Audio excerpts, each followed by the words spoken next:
مرحبًا، أنا نبيلة، أنا مغربية من عائلة مسلمة، لقد ولدت في المغرب ونشأت في أنتورب في بلجيكا، كان عمري عامين عندما انتقلنا إلى هناك، وفي سن 21 تزوجت، وهذا منذ ما يقارب من 30 عامًا.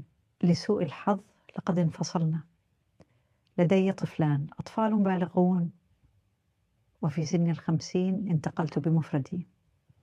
كان ذلك مخيفًا حقًا. لأنه في الثقافة المغربية ليس من الشائع أن تعيش الفتاة بمفردها، تنتقلين من العيش مع والديك إلى العيش مع زوجك، تنتقلين إلى منزله أو تعيشين مع والديه. لهذا السبب وجدت أنه من المخيف جدا إعادة بناء حياتي بمفردي. أثناء ذلك الطلاق بدأت بالفعل في التعرف على نفسي، من أنا، لأني كنت دائما أخدم الجميع كما ينبغي للمرأة المغربية أن تفعل. الكل يخدم يخدم يخدم، أنت في الواقع تضعس نفسك جانبا دون أن تدرك.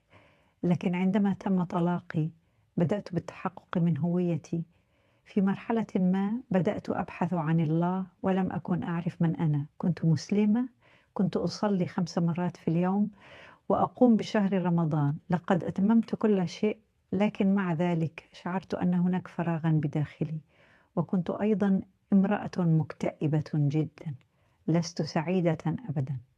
وفي أحد الأيام بدأت بالصراخ داعية الله ومحمد وبوذا وكريشنا، وأخيرا قلت: يسوع، إذا كنت موجودا وشفيت ابني أريد أن أتبعك. وفي تلك اللحظة رأيت نفسي في منزلي في ظلامي. لحظات الظلام كانت لحظات اكتئابي. بدأت بالبكاء جاثية على ركبتي على الأرض، وتدفقت الدموع على خدي. من أنت؟ إذا قمت بشفاء ابني أريد أن أتبعك. وفي منزلي رأيت نفسي واقفة في الكنيسة وفكرت: ما هذا؟ كانت الجدران بيضاء والنوافذ شفافة من الزجاج الملون. وفكرت: ما هذا؟ بدأت في الضغط على ذراعي. هل أنا مستيقظة حتى؟ هل أنا نائمة؟ كنت مستيقظة ولكن لم أكن أعلم أنها كانت رؤية. صرخت إلى يسوع فأظهر لي أنه يجب أن أكون هناك في الكنيسة. وفي اليوم التالي اتصلت بأصدقائي فقلت: لقد مررت بهذا وذاك. وبعد ذلك قالوا لي: يا نبيلة، كنت تبحثي، أليس كذلك؟ هذه هي. قلت: ولكن لا يمكن أن يكون، لم يكن لدي رؤية قط أبدا في حياتي. وبعد ذلك بدأت بالبحث: من هو هذا يسوع؟ لأنه قبل كنت أفكر أن المسيحيين مجانين قليلا، شعب غريب غريب، لأنني اعتقدت أنهم يصلون إلى تمثال صنعوه بأنفسهم. البابا الذي يطلق على نفسه اسم الأب على سبيل المثال، أنا فقط لم أستطع فهم ذلك. كما التقيت بالعديد من المسيحيين الذين تحدثوا معي عن يسوع المسيح، وفكرت: لا، أنا مسلمة، لا، لا أريد أن أسمع المزيد عن هذا الموضوع.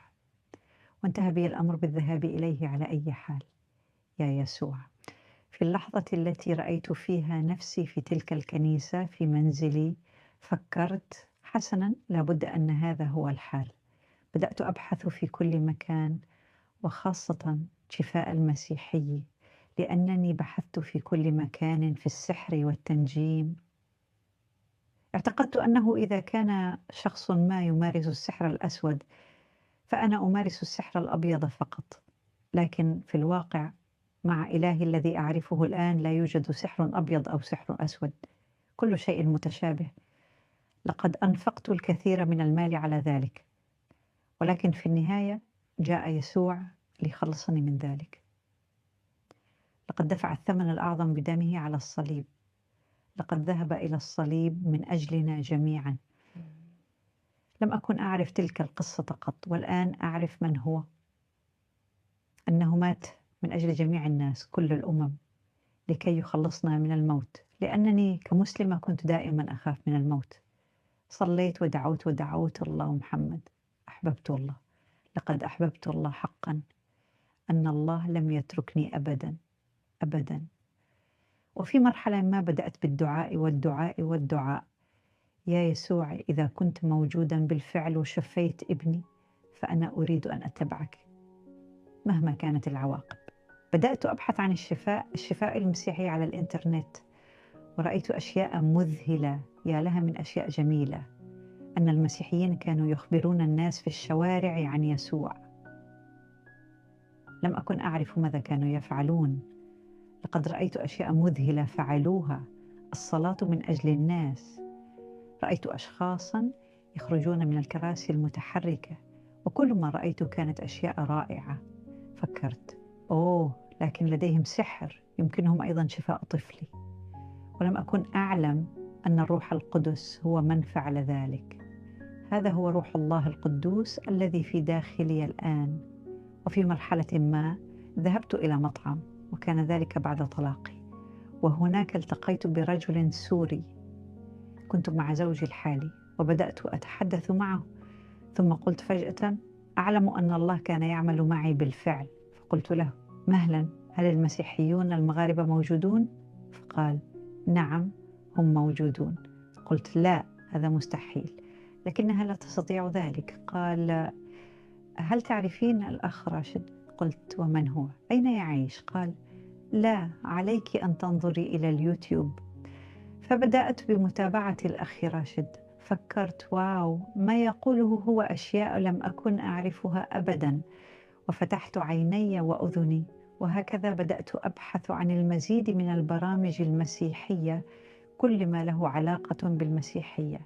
وفي مرحلة ما صادفت إحدى المنظمات وأخبروني حقا بالإنجيل الذي أعرفه الآن. الإنجيل هو في الواقع الأخبار السارة عما هو يسوع وما فعله من أجلنا. واعتقدت أن الأمر كان مميزا جدا، لأنني لم أعرف أبدا من هو يسوع وماذا فعل من أجلنا، لأنني اعتقدت أن يسوع مخصص للأشخاص البيض وليس للعرب والمغاربة وأصحاب البشرة الداكنة.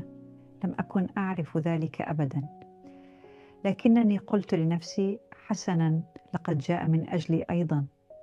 شاركتني امرأة من تلك المنظمة بالإنجيل، وأنا أشعر بالكثير من الحب مع هؤلاء الناس. هؤلاء الناس لم يعرفوني، حتى لقد شاركت قصتي بأكملها ولحظات الاكتئاب التي مررت بها، وأخبرتهم بكل شيء.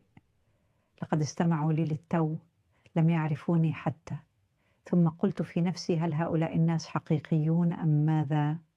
حتى أنني التقيت بمسلم سابق خلال تلك المحادثة، وامرأة من ملوكان، وقد أخبرتني كثيرا. لقد حصلت على أرقام هواتفهم، فيمكنني البقاء على اتصال معهم. وفعلت، أولا بعد نصف عام، ثم بعد عام ظللت على اتصال معهم.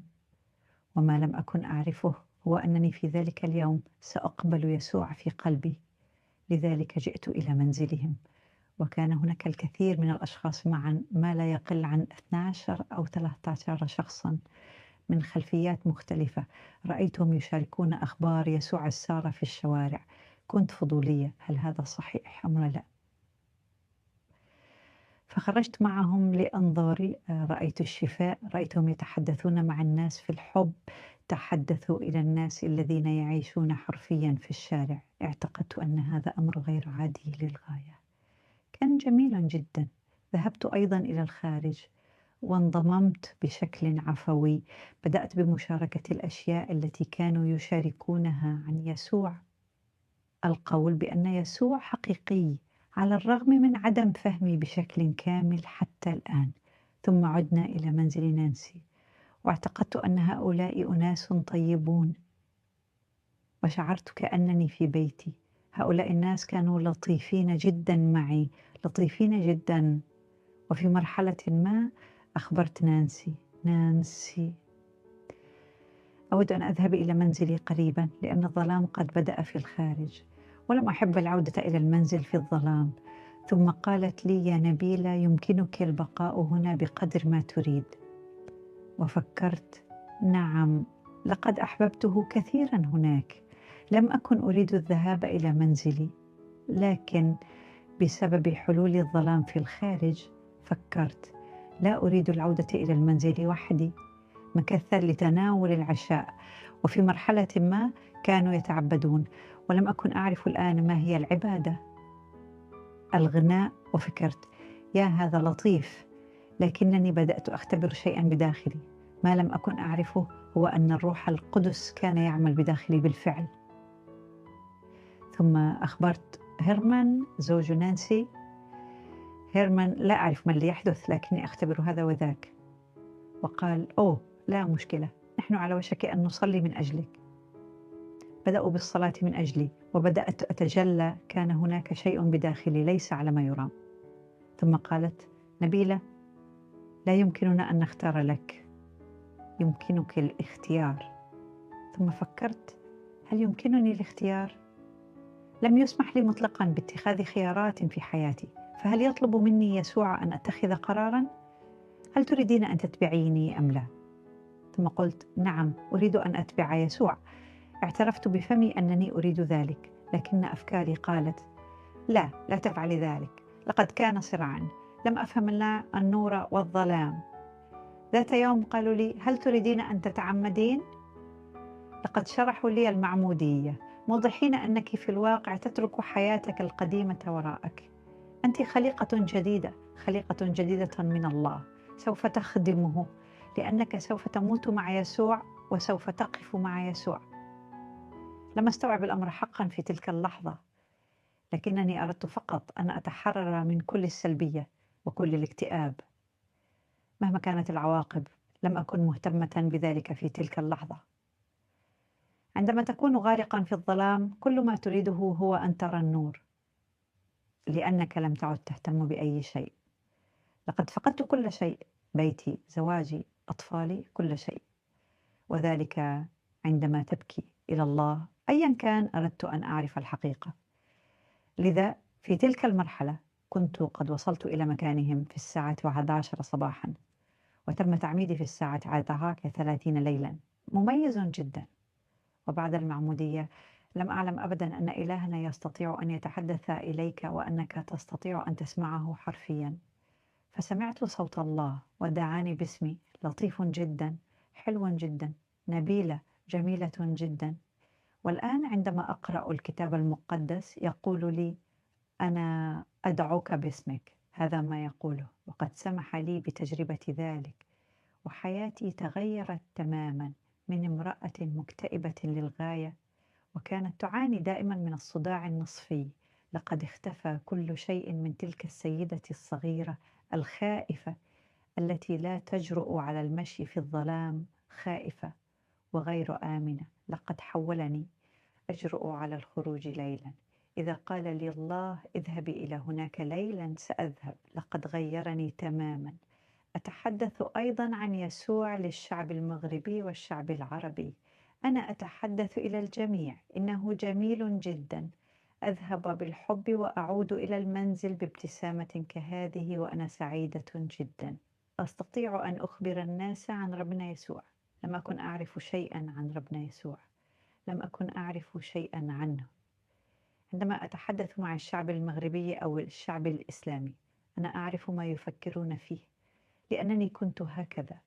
عندما اقترب مني المسيحيون قلت لنفسي لا لا لا، لدي إيماني وأنت لديك إيمانك. حرفيا جرأة جدا مني في الواقع. ولكن الآن أستطيع التحدث مع أي شخص في الحب مهما يقولون لي، لا يهم، أتحدث معهم في الحب. أحيانا أسمع ستذهبين إلى الجحيم ولا تفهمين ذلك، أنت ضائعة. أقول لا، لقد ضللت طريقي لكنني وجدته الآن. كنت سأذهب إلى الجحيم لكن الآن لدي الحياة الأبدية. لقد صليت 5 مرات في اليوم وأحيانا 6 مرات. أردت أن أذهب إلى الجنة، أردت أن أفعل كل ما توقعه الله مني، كل شيء. والآن أريد أن أشارك الحقيقة مع الجميع، سواء كنت مسلما أو ملحدا أو بوذيا فلا يهم. يجب على الجميع أن يسمعوها، لأن يسوع جاء من أجل الجميع، ليس فقط بالنسبة لي نبيلة أو لشخص آخر، ولكن للجميع. لقد دفع أغلى ثمن بالنسبة لنا. لم أكن أعلم قط أن يسوع ذهب إلى الصليب من أجلي. اعتقدت دائما كذبة صغيرة من أجل الخير ليست سيئة للغاية، لكن من يكذب كذبة كبيرة فهو سيء حقا.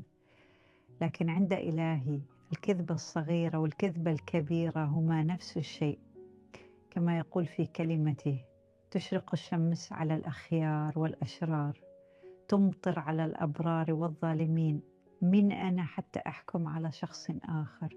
هو يمكن أن يفعل الحكم. هذا هو يسوعنا.